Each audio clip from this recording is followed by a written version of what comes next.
आपके सभी प्रश्नों का जवाब इसी वीडियो में मिलेगा। ध्यान से सुनिएगा और आपके हर एक प्रश्न का जवाब है। विश्वास नहीं है तो मन में प्रश्न सोच कर देखिए, आपके प्रश्नों का जवाब अवश्य होगा।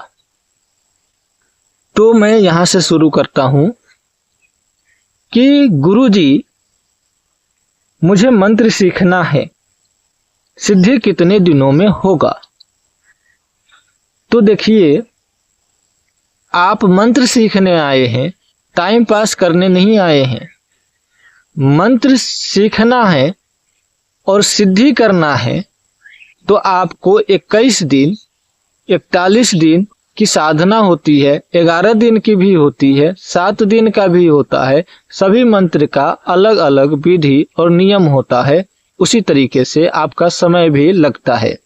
यह प्रश्न आपका हो गया। अब दूसरा प्रश्न आपका रहता है कि गुरुजी, हमारे सामने शक्ति खड़ा होंगे, हम शक्ति को देख पाएंगे कि नहीं? तो मैं यही कहूंगा कि आप साधना करने आए हो तो शक्ति आपको अवश्य मिलेगा, लेकिन आप किसी गुरु को जांचने आए हो तो शक्ति आपको सामने खड़ा नहीं होगा, और खड़ा मान के चलिए हो भी गया तो आपसे वह दूर ही रहेगा। आपको दिख जाएगा 1-2 बार, लेकिन वह प्राप्त नहीं होगा, वह आपसे दूर हो जाएगा, अलग रहेगा, आपको मिलने का नहीं है। लेकिन यदि आप गुरु पर भरोसा करते हो, मंत्र साधना गुरु के बताए अनुसार करते हो, गुरु के हर एक वचन का पालन करते हो, तो शक्ति आपके सामने खड़ा ही केवल नहीं होता, वह आपसे बातें भी कर सकता है, और वह आपके साथ भी चलता है, और वह आपके हर वचन का पालन करता है और आपकी मनोकामना को भी पूरा करता है। सामने वह शक्ति आपको 1-2 बार कभी झलक में दिख जाएगा, लेकिन वह आपके साथ हमेशा चलेगा, हमेशा आपको नहीं दिखेगा। हाँ, जब आप वह मंत्र साधना को फिर से करेंगे और ध्यान से देखेंगे तो वह शक्ति वहीं पर हाजिर होगा। समझ गए? ये दूसरी प्रश्न का उत्तर दिया। और आप लोगों का प्रश्न है कि वचन देगा कि नहीं देगा, वचन होगा कि नहीं होगा, और वचन होगा इसकी क्या गारंटी है? तो आदमी का कोई गारंटी नहीं है, सामान का कोई गारंटी नहीं है कि कब खराब हो जाए। तो ये तो शक्ति है भैया। जिस तरीके से आदमी धोखेबाज होता है, उसी तरीके से कई शक्ति भी धोखे दे सकता है। गारंटी तो नहीं है, लेकिन हाँ, विश्वास से फल है कि कोई शक्ति आपके सामने यदि आ सकता है, प्रकट हो सकता है, दिखाई दे सकता है प्रत्यक्ष रूप में, तो आपको वचन भी देगा। हो सकता है वह 1 महीना के बाद दे, हो सकता है आपके साधना काल के अंदर ही मिल जाए वचन, हो सकता है साधना काल के बाद मिले। ये हो गई आपकी और भी प्रश्न का उत्तर। तो कई लोगों के साधना काल के अंदर ही वचन मिल जाते, कई लोगों को साधना के बाद ही वचन मिलते हैं, और कई लोगों को साधना के अंदर जब वचन मिलते हैं ना तो खुश हो जाते, और कई लोगों को साधना के बाद जब वचन मिलते हैं ना तो वह मन में नकारात्मक विचार उत्पन्न करने लगते गुरु के प्रति। तो गुरु भी क्या करे? ऐसा नहीं करना चाहिए। शक्ति है, आज न कल तो वचन देगा। हाँ, कई बार शक्तियां परीक्षा लेता है फिर वचन देता है, तो ये शक्ति पर भी निर्भर होता है। हाँ, ऐसा भी है कि कई शक्तियां आपको वचन तो नहीं देते, लेकिन आपको हर काम में साथ देता है, और आप जहां कहोगे वहां वह जाएगा, आपकी हर मनोकामना को पूरा करता। वचन नहीं देता, आपके पास है कि नहीं यह महसूस भी होगा, अनुभव भी होगा, आपको दिखता भी है। और कई शक्तियां ऐसे हैं जो वचन दे करके भी आपसे अलग हो जाएगा। वचन दे करके भी आपको धोखा दे देगा।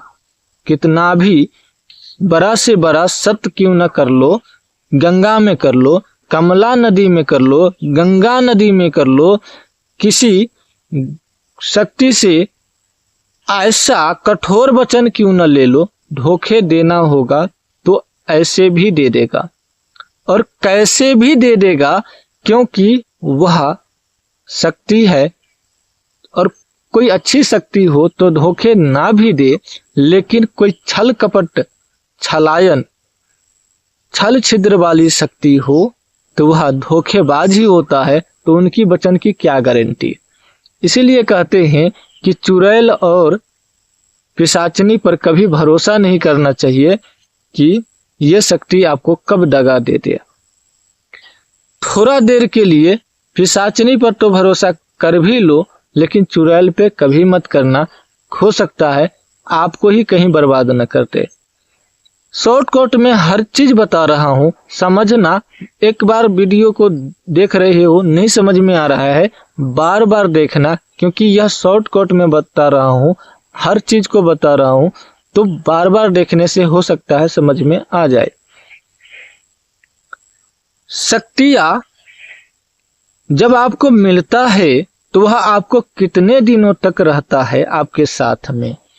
तो देखिए, कई बार ऐसा होता है कि शक्ति जो है आप पा लेते हैं, सिद्धियां कर लेते हैं या साधना करते हैं, उसमें शक्ति आपको मिल जाता है, तो वह शक्ति आपके साथ 6 महीना, साल भर रहता है और कई के साथ में इतने दिनों के बाद चले जाते हैं।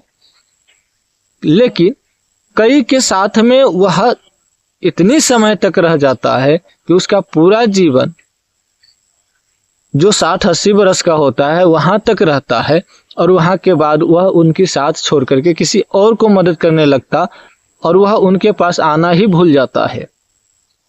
और कुछ शक्तियां ऐसा होता है कि ये धन के समान तो नहीं होता, लेकिन ऐसा होता है कि कहा जाता है कि ये ऐसा गुण है कि मरने के बाद भी साथ जाएगा।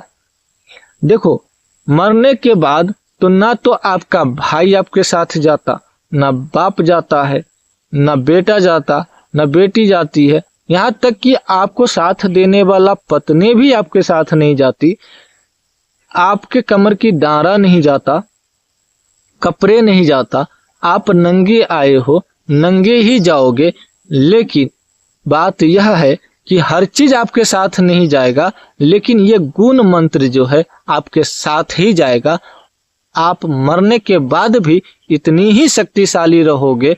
जब आप कहीं भूत योनि में चले गए, प्रेत योनि में चले गए, डाकी योनि में चले गए, गुंडाक बाबा बन गए, मनुष्यदेवा बन गए, या औघर बाबा बन गए, अघोरी बन गए,